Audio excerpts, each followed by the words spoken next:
Do I have any secret talents? And you know, do I have? Gonna tell you like this: you ain't never gonna diss this clique. Acting as if you can go against this, trying to be down like you realer than this. It's a shame you a hater, now grind you a kiss.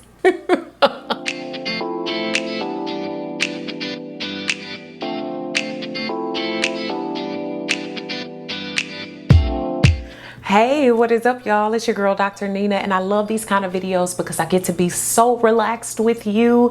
And today's video is all a Q&A. I'm answering some of those top questions you all have had for me, especially since I asked you to ask me. Thank you so much for responding. I appreciate you all. So today it's going to be all about a Q&A, but also some real talk. We're talking love, relationships, career, and even friendships and more beyond that. And I want to thank you all so much for all the love and support. A lot of you all are newer supporters. Like, I just had a rise in following, and I want to thank you all for being here. I appreciate you. But my day ones and my in-betweens, y'all know where it's at. But we reconnecting today. Today is a whole reconnection exercise. I want to make sure that I also hear from you down below. Let me know the content you're wanting to see from me this fall and winter, and also some other things you want to hear. And also let me know, according to my answers today, if you can relate to me, if you've had similar situations or happenings, or if your life is totally different. I just love to have the discussion, and y'all know that at least the first 50 commenters, I'm commenting back hardcore. You know what I'm saying? That's what we do over here. And I've categorized all of these questions by some of the most frequently asked and highest asked or rated questions from you all. And one of the biggest questions is how I fit in my self-care. Well, today you're gonna see it in motion because your girl needs to do something with this skin. I've been amping back up on my skincare routine, but I feel like being in the house, I've been busier than ever. I've had more to do. I've had more opportunities, and I have been neglecting my skincare. And that's why y'all haven't seen as many skincare videos, but they coming back. So I've had a little bit of, you know, breakout bumps, a little bit of dryness, but we getting that back together. And today I'm literally doing a restorative clay mask on camera while we chat. I saw a few people do this, like their self-care and chit chats.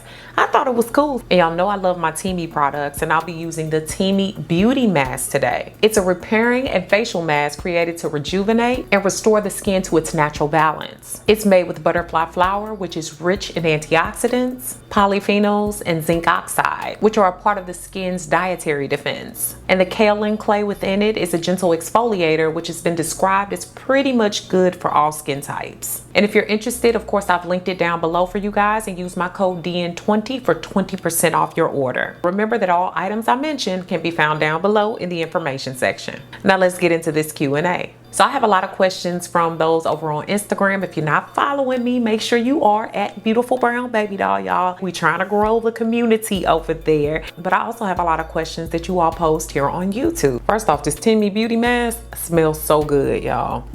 But anyway, so Casey Shantae asks, how do you maintain your health and fitness while being in a new relationship? Well, Casey, it can be a little bit difficult. I'm not gonna sit here and y'all, I'm looking off to the side because I'm trying to make sure I'm not painting my teeth or anything like that.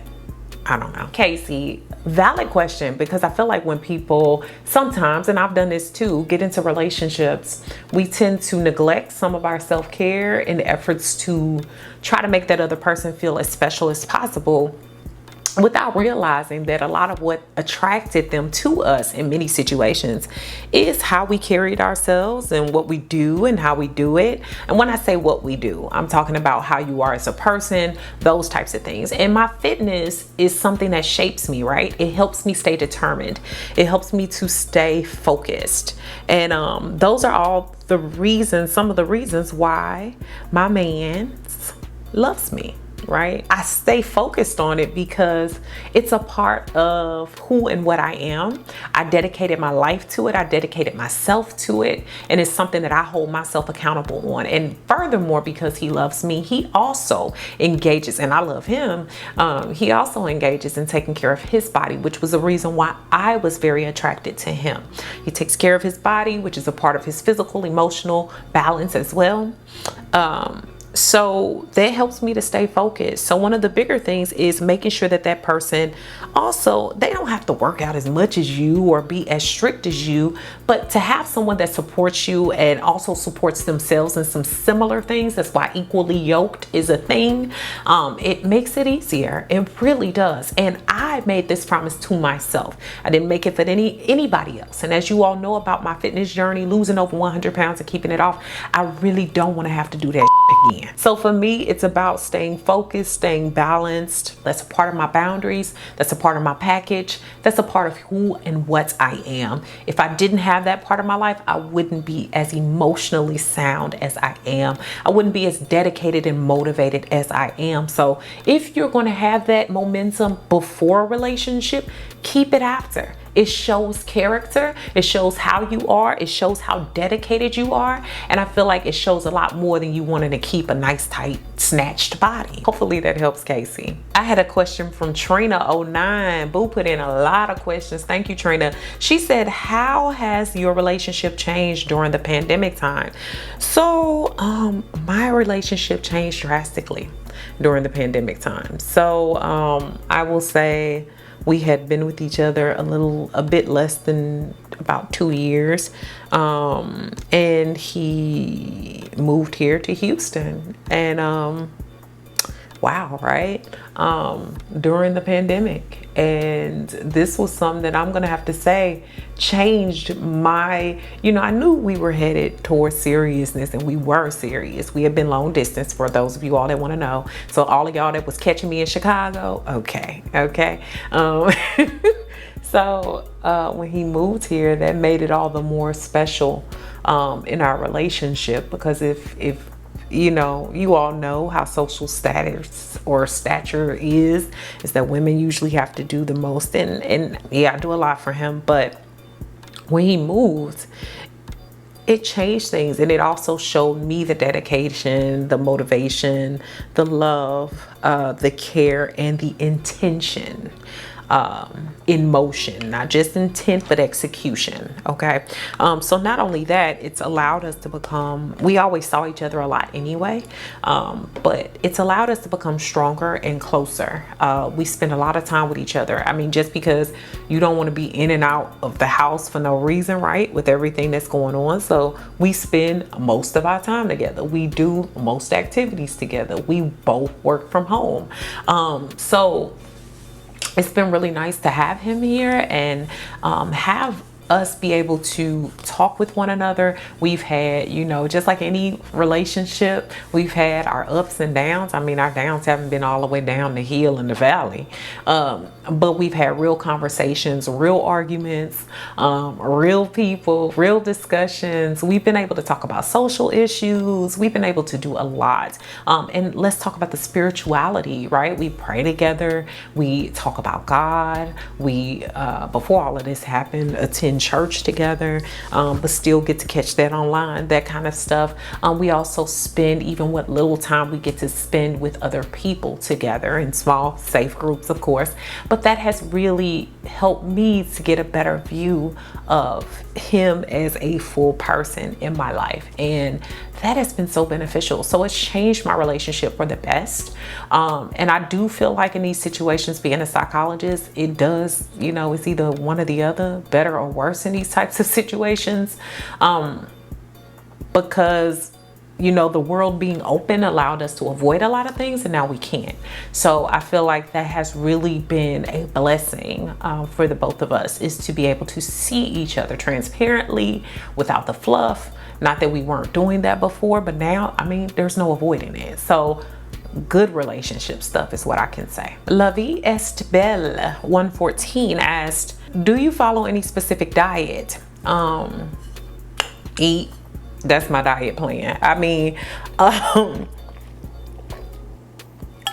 but I know what you mean. I think when people see that you've kept off so much weight for so long, that there has to be something that you do, right? One of those things is keeping my carbs at a moderate level. I eat between 50 to 75 grams of carbs a day. A lot of that comes from plants, right? So a lot of that is coming from plants, vegetables, and fruits. You know, I'm really making sure that I stick with leaner proteins. I know last year, you all know, I stopped being vegan and I'm going back to that. So I'm slowly phasing out a lot of the chicken, fish, turkey, things like that. But I still love my fish, right? I love fish, I love crabs, I love shrimp, okay? So I have leaner proteins, and then I also have a lot of green vegetables, green leafy vegetables, a lot of berries, smoothies. I eat probably 5 times a day. Those are all small meals and maybe 2 snacks and 3 small meals. And I feel fulfilled, okay? It's a way of living. And not only that, I balance that out with exercise and activity. So no special diet other than I watch what I eat. I know what my triggers are. I know what not to bring in this house, and I know what to bring in this house. Do I sometimes have, you know, splurge times where I want a spoonful of ice cream or something like that? Yes, but I'm not bringing cartons and cartons of ice cream into this house or certain different things. And I also enjoy red wine, things like that. But I balance it, right? So sometimes you have your fun times, but you can't always be having your fun times, especially when we're not moving around as much as we normally do. So no special diets to answer your question. I just try to have a balanced life. So Stephanie O asked a really good question. What are some toxic traits you recognized in yourself and changed because you saw the effects on others or yourself? I was always trying to beat other people to the punch. So what I mean by that is when I was younger and much more insecure, I was always trying to crack jokes about myself, talk about being overweight, talk about this, talk about that, because I was trying to keep other people from being able to see that that was a soft or sore sensitive spot for me. And though I did have a level of esteem about myself, and I carried myself well, don't get it twisted, I still feel like there was something missing, and I knew that, and I would try to cover it up. So instead of me really addressing it earlier on, I kind of continued to just let it be the butt of the jokes. And, you know, I would make it the butt of the jokes, not that other people would. And that was a toxic trait. You know, instead of actually putting the foot forward and doing what's necessary, I was doing way too much talking, which a lot of us do, right? And so that's why I'm always on this channel talking about showing better than you can tell. Action over words. People are going to take you for what you do, not for what you say. I mean, most people just don't. So one thing that I had to learn that was a toxic trait of mine was I didn't move. I wasn't action based. You know, that's hard for me to say right now because I'm so action based. I'm probably overly action based now. But while I've always been a go-getter in many ways, I found myself limiting myself because I didn't think certain things were possible. Who would have thought it was possible to lose over 100 pounds and keep it off? Who would have thought it was, you know, within my reach to earn the degrees that I was able to and to make leaps and bounds in my career? I had to act, right? Not only that, my friendship circles, my relationships, whatever, even the ones that have ended, honey, I had to do some changing, some inner work. I had to go to therapy. I had to work on myself. I had to become action-based and solution-focused. And so I would say that that was my toxic trait. I was often trying to hide and cover up those things through comedy, which I'm still the funny girl. And y'all, a lot of y'all point that out.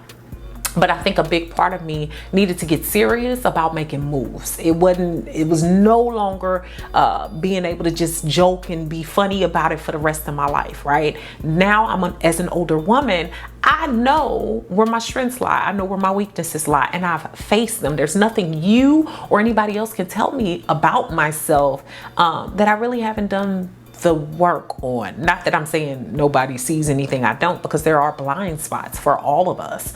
But what I mean is I'm very self-in tuned. I know what's going on with me. I understand my moods. I understand my ups and downs, my strengths and my weaknesses, and I accept them. And I don't just make fun of them. If I want something changed, I have to become action based. So I don't just talk about it.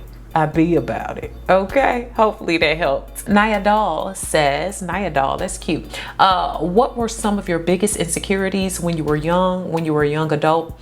And what advice would you give younger Black women? And I'm gonna say, one thing I would say as an insecurity, I'm gonna say God bless me, y'all, because I've always, you know, whether or not I felt the best about myself. I still knew I was headed for greatness. So there were some things that I knew could be worked on. I was afraid of differences. I was afraid of doing things that were different. I was afraid of stepping out on faith when I was younger. And what I would say, young Black child, is to make sure that you don't allow this world to limit you. Every day the world tells us what Black women can and cannot do. Every day the world tells us what women can and cannot do. I know I don't just have Black women here. Y'all know I love my Black women, okay? I love all women, but I love my Black women. So I'm saying this to say it applies to all, right? But I stopped allowing people's small box of a Black woman to control my life. Jay-Z said back in the day, I can't base what I'm going to be off of what everybody isn't. I'm unique, I'm different, I'm special. And my insecurity was feeling like I'm just like everybody else. Like I'm not gonna do anything special, and I'm not stepping out on faith. I'm not doing anything different. That wasn't the truth. And I had a lot more to offer. And I could be much more than I was allowing myself to be. And so my biggest insecurity was doubting myself, not thinking that I could go beyond where I was, hearing what the world had to say about me, hearing what propaganda was out there, hearing what fellow people have to say, men and women, no matter their race, because we know Black women are some of the most torn down people in the world. But I had to tune that out. And how did I do that? I started focusing on my goals, my intentions, my thoughts, and executing. The more you execute what you set out to do, the more power you get, the more self-esteem you grab, the more your value starts to go up. When I learned that, I stopped listening to what other people had to say, and I also started watching what they was doing. All these people that have something negative to say about you, a lot of times they turn the finger right back at them. They ain't feeling too good about themselves either, okay? Their life ain't tip-top shape either. All of us have room to grow and to do more, but the more you stand in there pointing at people, the less you're moving and doing what you need to do. And when I learned that, I stopped focusing on them. They were no longer my focus. I was. Hopefully that helped. A big one that got a lot of likes, y'all, was by Cree Bivertype. I hope that's correct. But how does one cultivate a circle of like-minded people from scratch? LOL. I found myself at a point in my life, 40, where I have no friends. I have numerous acquaintances, but no friends. I would like to find women that I can brainstorm with, encourage and support, vice versa. I'm a business owner, government employee, wife and mom, so I only have time for meaningful relationships in my life. I would love your advice on in the video. I absolutely love your question. I feel like so many of us have fallen into this. We have more acquaintances than friends, but we don't need many friends. Your network doesn't need to be super big. So let me say this. You're a busy woman that has a lot going on. It seems like you've done a lot of investments in self. And so you're right. You shouldn't be investing in shallow relationships. Right now is the time to move into greater greatness, right? I would say in today's climate, it's really hard for me to say, like, just get out there and meet people. But one of the things that you have at your fingertips is online, being online. And some people don't take it as seriously, right? But a lot of the relationships that I have and friendships that have been long standing started out online. One of my best friends, we started out online. Like, we met online, we connected online. She knew who I was from YouTube, and I grew to know who she was, and we've been as close as closeness. I mean, she's very similar to me. She's a professor in North Carolina A&T. She doing it big, you know what I'm saying? And I was willing to be open enough to have discussions with her. And I'm not saying open yourself to everybody, y'all. That's not what I'm saying. But I am saying allow there to be room in different spaces. Go to different groups for fellow educated people that are seeking some of the same things, that are going through some of the similar family dynamics. You said you're a government contract worker. Is that what you said? A government employee. Go to a government employee group. Those are people that would enjoy understanding more about your walk of life and probably can relate to it the most. I'm not going to even say church. That's not always the best place to tell people. But different places like that. If you have alumni associations for what you do, if you have connections with small Bible study groups. Also, there's the Dr. Nina's Mentorship group, the free group on Lord Jesus Facebook. We are over there chatting with almost 1,000 people in the group right now, where we just chat, we encourage one another. People post, they ask questions, they help one another. those are places for the possibility of grabbing new, more than acquaintances, friendships. So try that, and try, you know, seeking other non-conventional ways, like I said. And once the world does open back up, I suggest going to places where people like you frequent. Business owner, mom, all of that. There's fellow moms that are doing a lot of these. There's fellow moms that are entrepreneurs, things like that. So getting yourself into those types of circles where people have similar backgrounds, similar things they're looking for. They're also not looking to waste their time because they're using it wisely. That is the way you build networks. And then you also have to be willing to be the great friend to those people that you want to be your friend. And I had to learn that too. You know, one of my longest standing friendships has been over 30 years, right? 3 of them now, I want to say, no, 2 of them are at least 30 years, over 30 years, and some of them in the 20 years, and some of them 10 years or more. And these people are all people that happen to be at the same walk of life as me, whether it was when I was in school, or when I was going to church heavily, or when I was joining different groups, all of that, okay? So that's the way you build those groups. Birds of a feather flock together. So you want people that are pretty similar to you. And while people might say, you need people that are so different from you, while you can have differences within sameness, right? You want people that have similar lifestyles, so it makes it easier for them to understand your plight. But you don't have to necessarily look for people who are super opposite from you, because you want to make sure that you have people that understand you, have your back, and your friend. Hopefully that helps. Another question that popped up regularly, and y'all, we starting to dry up, but it doesn't feel dry, even though it's clay, okay? Miss T asked, how do you balance dating, relationship, and having your career, still making adequate time for bae, and vice versa, him making time for you? Thanks so much for all that you do and share. So Miss T, let me say, that has not been super simple to do. I had a life before him. He had a life before me. Now those lives just have to converge. We still have our own. I have to be realistic, right? We have to set up times to make sure that we have the time to spend with one another. We do things like eat our meals together so that we have time to just converse and talk. We do little things with one another, like watch a movie, watch a show, chat, even just, you know, spending time with each other, laughing, joking. We work out together, okay? So we have a lot of different things that we balance together. And when you build that together, it makes it easier for you all to be able to build momentum within the relationship without a person feeling slighted. And that's why, again, equally yoked comes in, because when that person can understand your walk, they are going to be more willing to support it and be understanding of it. And now we both get into a point where we like, oh, well, you know, because he's busy a lot. He's a mechanical engineer with an MBA, a master's in business. But at the same time, we make time for one another and spend time doing some of those things that both of us like to do, and compromising on the things that we do. And so that really helps to balance. Shanita Hammond asked, how do you separate your personal persona from your professional persona and still find value in yourself? In other words, if you were stripped of your accolades, would you still feel the same about yourself? Ooh, okay, so you know what? I think this is a great question. I wrote that under your question, Shanita. Through what I went through to accomplish the things I've accomplished, they have built character. They have built self-esteem. They have built a great sense of loyalty to myself. So here's the thing.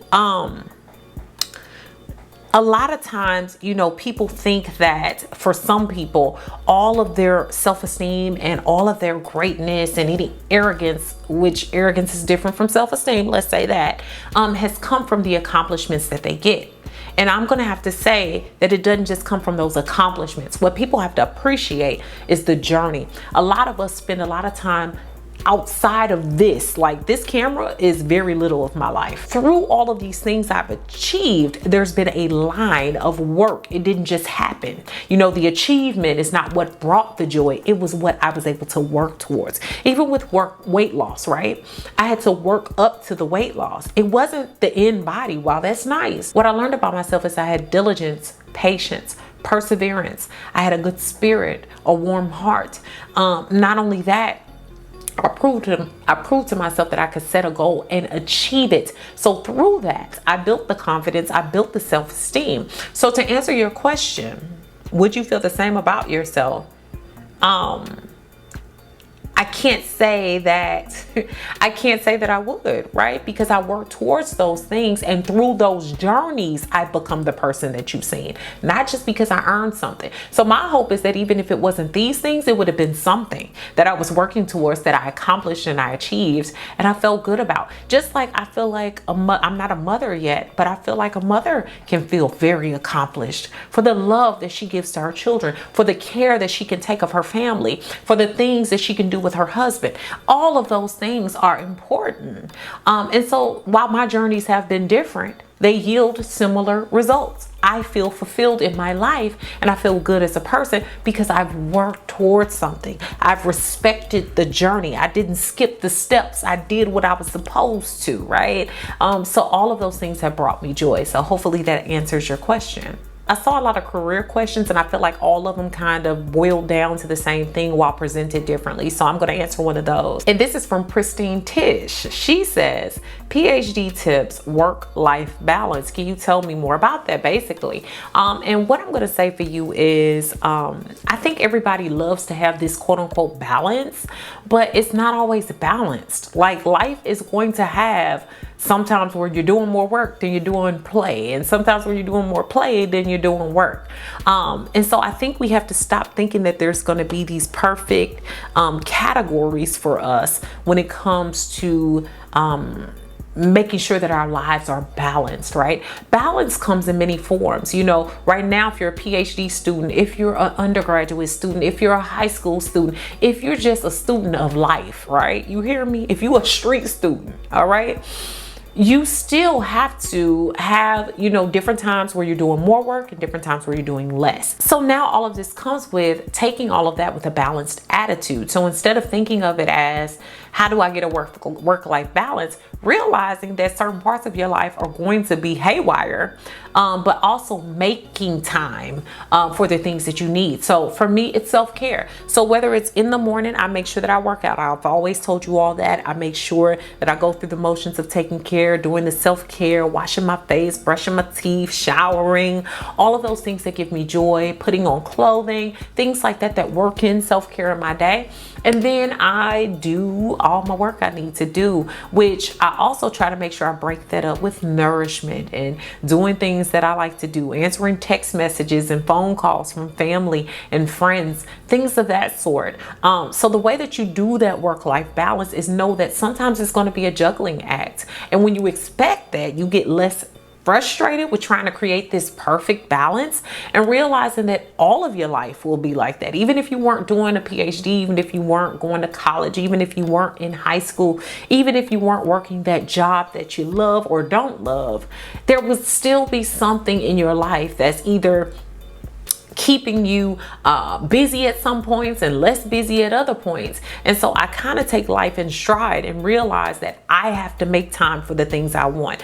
The work will still be there. So sometimes I have to put it by the wayside. And even as a PhD student, it was the same. I had to make time for work because I did work, even though it was academic work. But I had to also make time for making sure I was completing my very own work, that I was talking to family, that I was talking to friends, that I still had connections, groups, and networks, that I was with my sorority sisters sometimes, that I got to take those road trips or flights, those types of things, and working that in and realizing that that's a part of the balance, right? You can't always be working, so you have to plan your time accordingly. If you have to read for class, make sure you learn how to read the things that are most important for you to know and understand, and then skim sometimes so that you can save a little time, or skim over things that you already understand the most. Those types of hacks really do help with pushing you forward in your professional life, and also keep you from thinking that you have to have this perfect balance at all times, because it does not exist. One of the funnier questions that I often get is, do I have any secret talents? And you know, do I have any secret talents? Girl, you asking me? Okay. So yes, I do. Like I grew up rapping, singing, playing the piano, and I was classically trained the piano for 10 years. Played the viola, the violin, and the cello. Did debutantes. I think I told you all this before, but let me go ahead and bust a little flow for you, okay? Well, I'm Dr. N to the I to the N to the A, B, putting it down. Better keep it that way. If you really want to flow against me, you say don't really want to sit your butt down, but hey, if you really want some drama, if you really want to play, then the price of the pimps and the balls you will pay. Gonna tell you like this, you ain't never gonna diss this clique. Acting as if you can go against this, trying to be down like you realer than this. It's a shame you a hater, now grind you a kiss. Now let me go ahead and get this mask off.